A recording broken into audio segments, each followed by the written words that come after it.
스토킹 처벌법에서 피해자가 원하지 않으면 처벌하지 않는다는 반의사 불벌죄 조항을 삭제하는 개정안이 국회 본회의를 통과했습니다. Stalking is not an unfamiliar crime in South Korea. Over the years, countless cases have emerged, some ending in harassment, others escalating into terrifying acts of violence. Despite legal efforts to curb the crime, victims often find themselves trapped in a relentless cycle of fear, as their stalkers seem to slip through the cracks of the system. But the case of Lee Dae-in was different. An actress born into a family of entertainment royalty, Lee Dae-in made her debut in 2007 and gradually gained recognition for her roles in various dramas.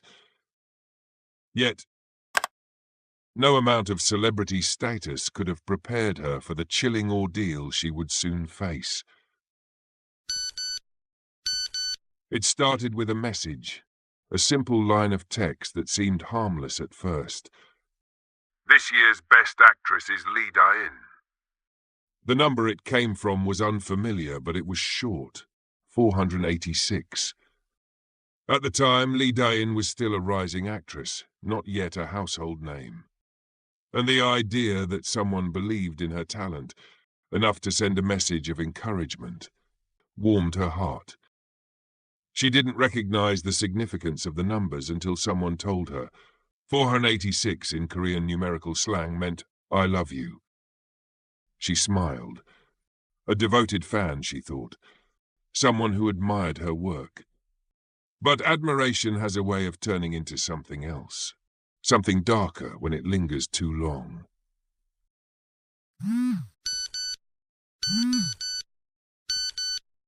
Days passed, and more messages arrived. At first they were simple, innocent even. Words of support, messages of affection. But then, one night, as she made her way home from a long day of filming, her phone vibrated in her hand. "You look good in that red dress." Her breath caught in her throat. The dress she was wearing that day was red, blood red. Her fingers felt cold against the phone screen. Terrified and feeling as though she was being watched, she asked her manager to accompany her home. But her unease deepened when another message came, just as she stepped through her front door.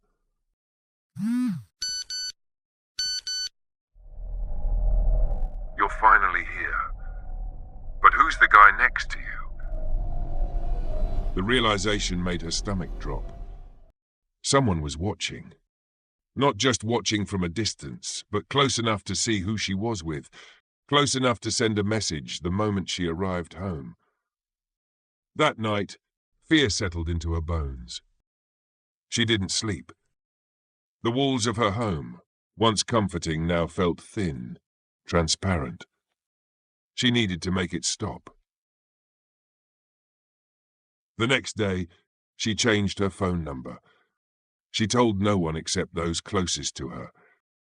For a brief moment, she felt safe again. Until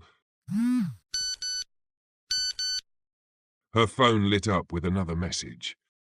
"Congrats on changing your phone number." The world tilted. Her pulse pounded in her ears. No one else had her new number. No one. Her body tensed, panic gripping her as she looked around. Her apartment felt smaller, suffocating. Was someone outside? Was someone watching through the windows? She couldn't tell.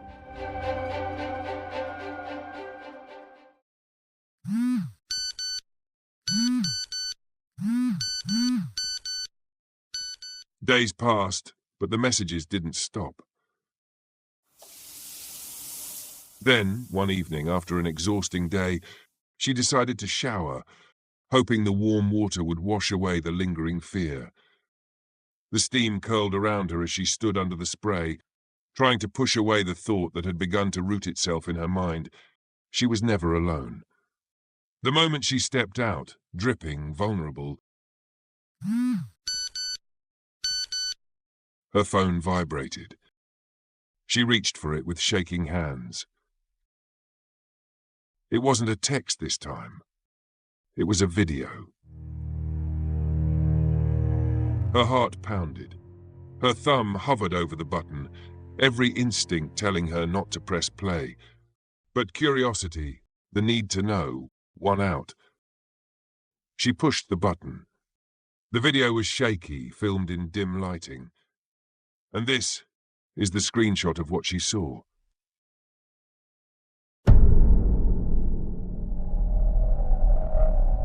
A man wearing a clown mask, spinning in slow, eerie circles. Something was wrong. It wasn't just the mask, not just the unnatural movements. It was the background. She recognized the background. Her eyes widened. The video had been filmed on her balcony. The phone slipped from her hands, hitting the floor. Her body screamed at her to run, to leave, but she was frozen. Finally, summoning every ounce of courage, she forced herself to move. She stepped toward the balcony door, her breath shallow. She pulled it open.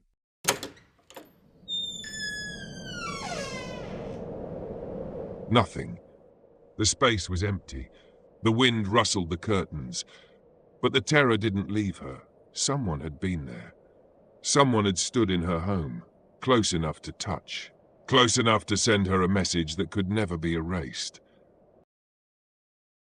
After that night, the messages stopped. But the fear he left behind, that never truly disappeared. Lee Dayan wasn't just an actress anymore. She was a hunted woman. And that's the story of the Lee Dayan Stalker case.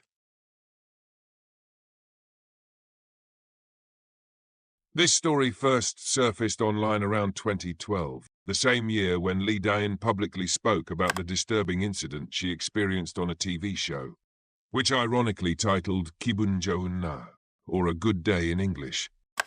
The show, usually known for its light-hearted and cheerful content, suddenly took a darker turn as it revisited the actress's chilling experience.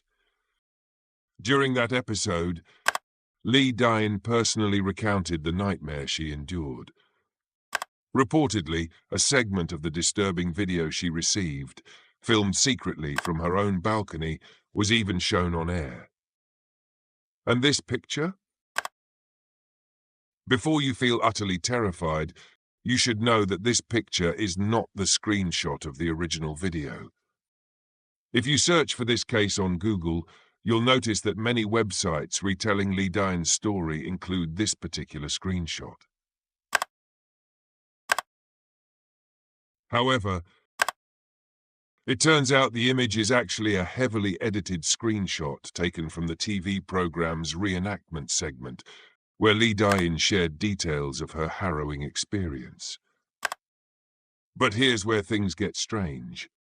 Despite airing on national television, the episode has mysteriously vanished without a trace.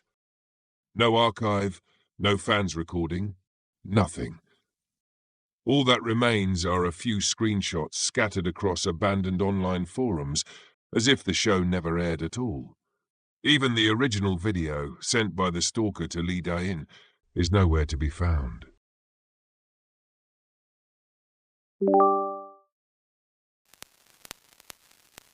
In our pursuit of finding the lost episode, we discover another video instead.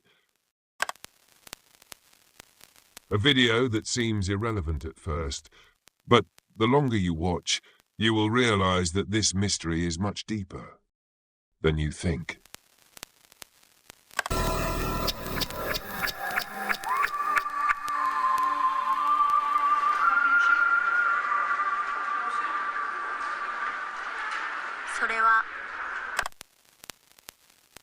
As you probably already noticed from the words and language used in the video, this recording is not from South Korea. It's actually from its neighboring country, Japan.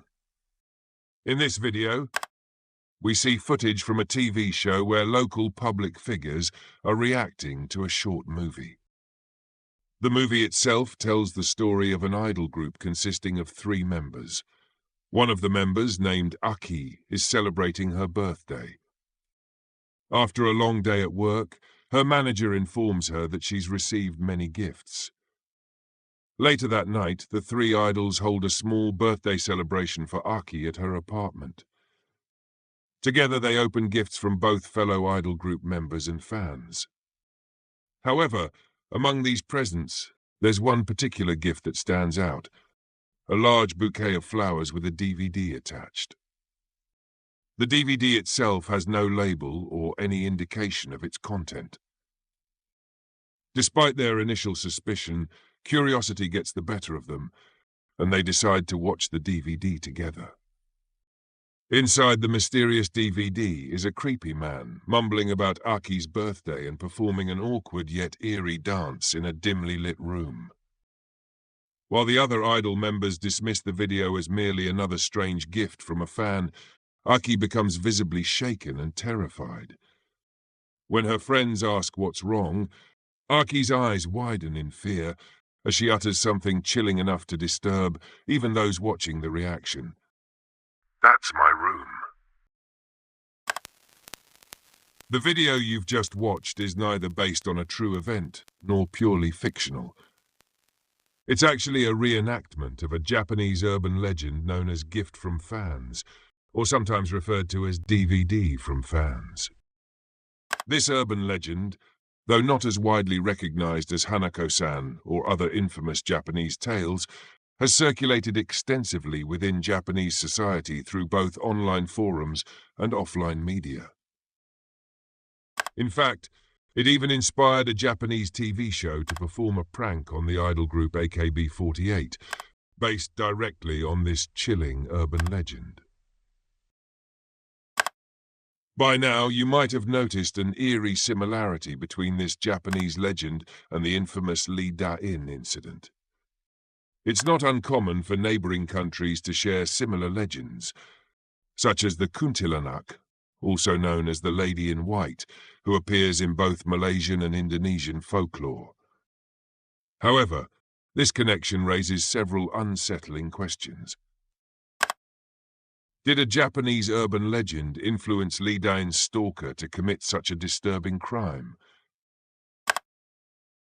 Why did the episode containing Lee Da-in's confession mysteriously disappear?